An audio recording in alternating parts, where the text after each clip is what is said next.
एक बार की बात है, किशनपुर गांव में महेश नाम का व्यक्ति अपनी बीवी रमा, 6 साल की बेटी पिंकी और 8 महीने के बेटे बिट्टू के साथ रहता है। जिंदगी एक पल में कितनी बदल जाती है, इसका सबसे बड़ा उदाहरण है महेश। वो एक केमिकल फैक्ट्री में काम करता था। एक रात फैक्ट्री में ब्लास्ट हो गया। उसे गंभीर हालत में अस्पताल में भर्ती कराया गया। जैसे ही रमा को पता लगा, वो भागी भागी अस्पताल पहुंची। काफी गंभीर हालत है आपके पति की। हम अपनी तरफ से पूरी कोशिश कर रहे हैं, आप भगवान पर पूरा भरोसा रखिए। महेश बच तो गया, लेकिन इस हादसे में उसने अपना पैर भी खोया और अपनी नौकरी भी। घर में जो भी जमा पूंजी थी वो उसके इलाज में खर्च हो गई। पिछले 3 महीनों से वो बेरोजगार है। इन 3 महीनों में उसने नई नौकरी ढूंढने की बहुत कोशिश की, लेकिन एक अपाहिज को कोई भी नौकरी नहीं देना चाहता था।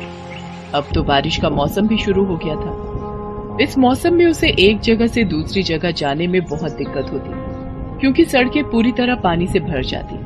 आज भी वो परेशान अपने घर लौट रहा था। आज भी मुझे कोई काम नहीं मिला। सब लोग मुझसे ऐसे नजरें चुराते हैं जैसे कि मैं कोई भूत हूँ।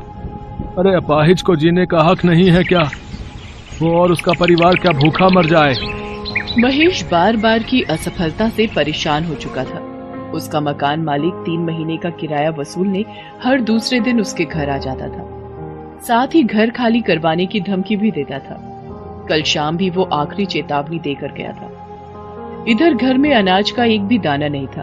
पिछले 2 दिन से पूरे परिवार ने कुछ भी नहीं खाया था। उसे कुछ भी समझ नहीं आ रहा था कि अब वो क्या करे। वो ये सब सोचते सोचते जा ही रहा था कि तभी जोरों की बारिश शुरू हो जाती है। मुझे उस चाय की टपरी के नीचे छिप जाना चाहिए। कहीं बारिश में तबीयत खराब हो गई तो लेने के देने पड़ जाएंगे। वो चाय की टपरी के नीचे जाकर खड़ा हो गया। चाय की टपरी वाला चाय के साथ पकौड़े भी बना रहा था। लोग चाय के साथ पकौड़े खाते हुए बारिश का मजा ले रहे थे। उसे पता था कि घर में कुछ भी खाने के लिए नहीं है। उसने अपनी जेब में हाथ डाला तो उसे बहुत ही बड़ा 10 रुपए का पुराना नोट ही मिला। 10 रुपए ही है जेब में। क्या करूं मैं? हम मियाँ बीवी तो पानी पीकर भी रह लेंगे, लेकिन बेचारी पिंकी कब तक भूखी रहेगी?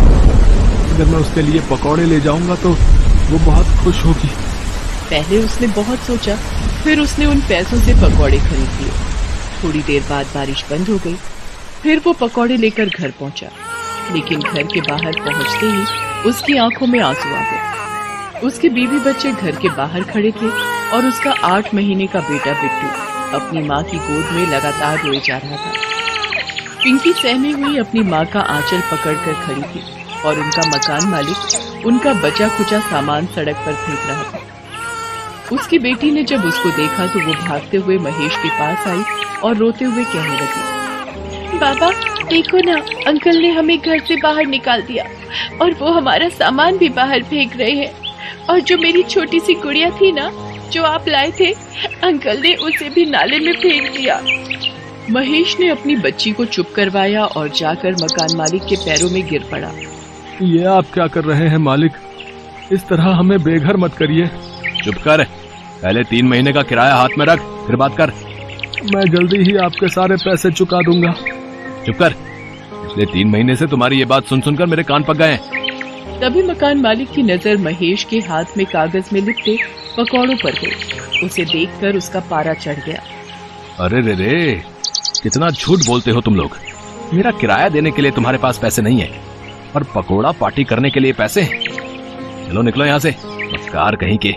ये कहकर उसने उन पकौड़ों को उसके हाथ से छीनकर फेंक दिया। फिर वो अपने घर में ताला लगाकर निकल गया। महेश और उसकी पत्नी गिड़गिड़ाते रहे, लेकिन वो तो निर्दयी बना रहा। अब हम कहाँ जाएंगे जी? पता नहीं रमा, लेकिन कहीं तो जाना होगा ना। छोटा मोटा सामान अपने सिर पर उठा वो सड़क पर निकल गए और तभी एक बार फिर से जोरों की बारिश शुरू हो गई। वो बारिश से बचकर कहीं छिपना चाहते थे, लेकिन कहीं दूर दूर तक कोई जगह नहीं। रमा अपने छोटे से बेटे को अपने सीने से लगाए चली जा रही थी। तभी बारिश के साथ साथ ओले भी गिरने लगे। हे भगवान, गरीबों को तकलीफ देने में आपको बहुत मजा आता है ना। बारिश तो हो ही रही थी, अब ओले भी पड़ने लगे। लेकिन तभी महेश की नजर सड़क पर पड़ी सीमेंट की पाइप पर गई। उसने सबको पाइप में छिपने के लिए कहा, लेकिन पाइप तक पहुंचने से पहले दुर्भाग्य से ओले का एक बड़ा सा टुकड़ा पिंकी के सिर पर गिर गया। उसके सिर से खून बहने लगा और वो बेचारी जोर जोर से रोने लगी। रमा ने झट से अपनी गोद से बिट्टू को उतारकर महेश के हाथ में दिया और अपनी साड़ी का पल्लू फाड़कर पिंकी के सिर पर बांध दिया। माँ, सिर में बहुत दुख रहा है। रो मत मेरी बच्ची, ठीक हो जाएगा। वो सभी पाइप के अंदर बैठ गए और बारिश के रुकने का इंतजार करने लगे, लेकिन बारिश रुकने का नाम ही नहीं ले रही थी। तभी उन्होंने देखा कि उनके सीमेंट वाली पाइप से कुछ दूरी पर एक बड़ी सी गाड़ी आकर रुकी। उसमें से 2 कपल बाहर निकले और बारिश में भीगने लगे। बारिश में भीगने का अपना अलग ही मजा है ना काजल। सच में अखिल, बारिश में भीगना और उसके बाद गर्मा गर्म पकौड़े खाना जन्नत सा मजा देता है। काश ये बारिश पूरी रात होती रहे तो मजा आ जाए। एक और महेश का परिवार बारिश के रुकने का इंतजार कर रहा था और दूसरी ओर कोई पूरी रात बारिश चाह रहा था। कितनी असमानता है ना भगवान की बनाई इस दुनिया में। महेश और उसकी बीवी यही सोच रहे थे, साथ ही बारिश के रुकने का इंतजार भी कर रहे थे, लेकिन बारिश नहीं रुकी और वो और भी तेज होती गई। सड़कों पर पानी भरने लगा और लगातार 2 दिन से हो रही बारिश के कारण बाढ़ वाली स्थिति पैदा होने लगी। उन लोगों की सीमेंट वाली पाइप में भी पानी आ गया। पानी उनके सीने तक पहुंच चुका था। रमा, हमें बच्चों को लेकर कहीं ऊंचे स्थान पर जाना होगा, नहीं तो हम सब डूब जाएंगे। तभी महेश ने पिंकी को अपने कंधों पर बिठाया और किसी सुरक्षित जगह की तलाश में आगे की ओर जाने लगा। तभी पानी का एक तेज बहाव आया और महेश का नियंत्रण बिगड़ गया और वो गिर पड़ा। पिंकी भी गिर पड़ी और वो पानी के तेज बहाव की चपेट में आ गई और पानी में डूबने लगी। पापा, पापा बचाओ मुझे, मैं डूब रही हूँ पापा, पापा। एक तो 2 दिन से भूखा परिवार, ऊपर से बारिश का कहर।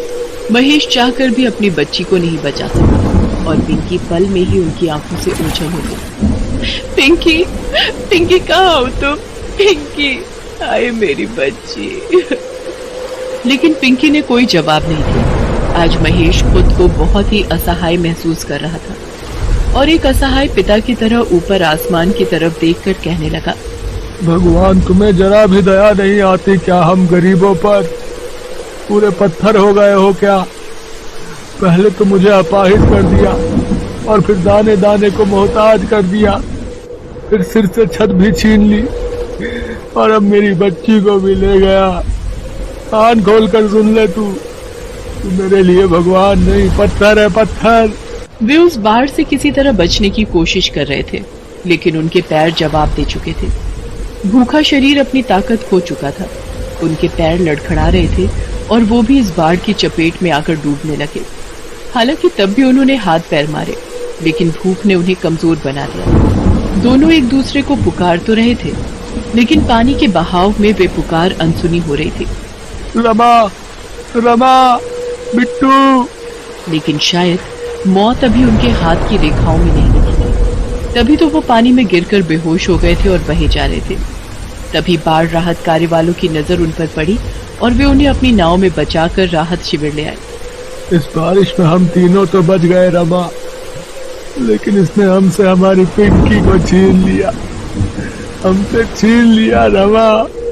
वे दोनों एक दूसरे को पकड़कर रो रहे थे कि तभी एक नन्ही सी बच्ची, जिसके हाथों में बिस्किट और ब्रेड का पैकेट था, वो पैकेट उसको राहत शिविर वालों ने दिया था, उनके पास आई और पीछे से आकर बोलने लगी, बाबा, बाबा, क्यों रो रहे हैं आप? आप लोगों को भी भूख लगी है ना? ये लीजिए ब्रेड खाइए, अंकल ने मुझे दी थी, मैं आप लोगों का ही इंतजार कर रही थी। वो आवाज पिंकी की थी। पिंकी को देखकर महेश और रमा फूट फूट कर रोने लगे। पिंकी को भी राहत कार्य वाले बचाकर शिविर में ले आए थे। अपनी बच्ची को जिंदा देखकर वो लोग ऊपर वाले को देखकर उसका शुक्रिया अदा करने लगे। पूरे 1 महीना वो लोग राहत शिविर में रहे। उसके बाद सरकार ने उन्हें कुछ पैसे मुआवजे के तौर पर दिए, जिससे वो नई जिंदगी की शुरुआत कर सके।